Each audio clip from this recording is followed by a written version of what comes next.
Gentlemen, welcome to the Laptop Lap Dances Week 7 recap. Crazy week, let's get started. First off, let's go over our scores. Brent beat Jesse in a barn burner of a matchup, 172 to 164. Nathan beat me in a super close matchup on Monday night, 149 to 146.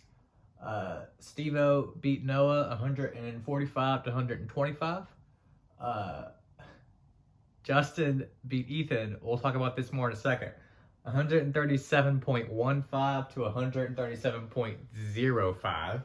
And then Danny beat Josh 135 to 128. Our median was a pretty high 141 this week. And I went 2-3 on my predictions this week. Marquee matchups. We had 3 really high-flying matchups this week. First off, Brent and Jesse. They were the number 1 and number 2 scorers, 172 points and 164 points. Brent having a huge week, beating Jesse. Jesse benefiting from that median, getting to still go 1-1 for being the second highest scorer. Then we had Nathan and me going head-to-head. We were the number 3 and 4 scorers, and he did beat me by about 3 points, so that was a really good, close matchup. And then number 6 and number 7 scorers, Justin and Ethan, 0.1 point difference in that win based on a stat correction, which, let's talk about that stat correction now.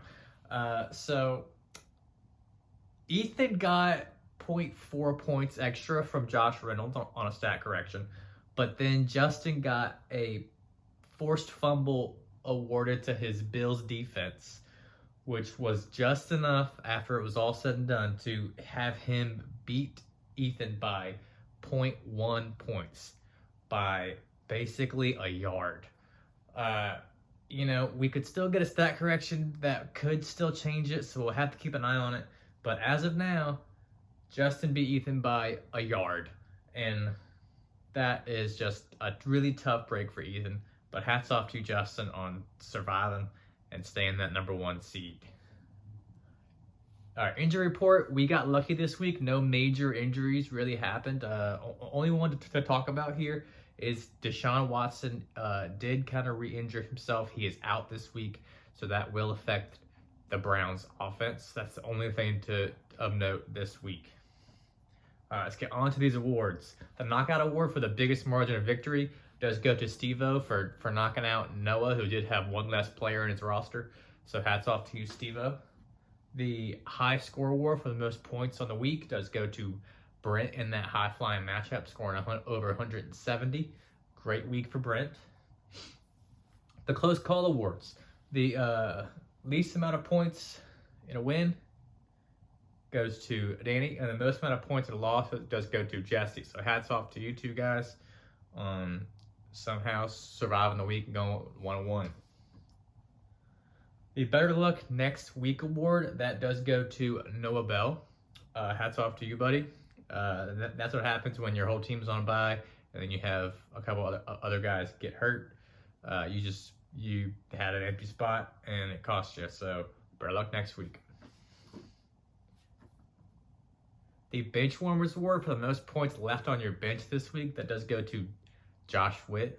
Hats off to you, buddy. You could have had a better week, but you move on.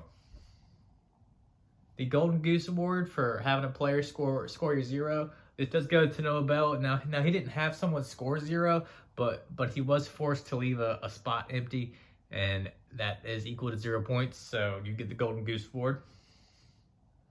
All right, and the Mamba Mentality Award for the win of the week. There were a couple of crazy, really good wins this week, but I had to give this week to Brent Smith.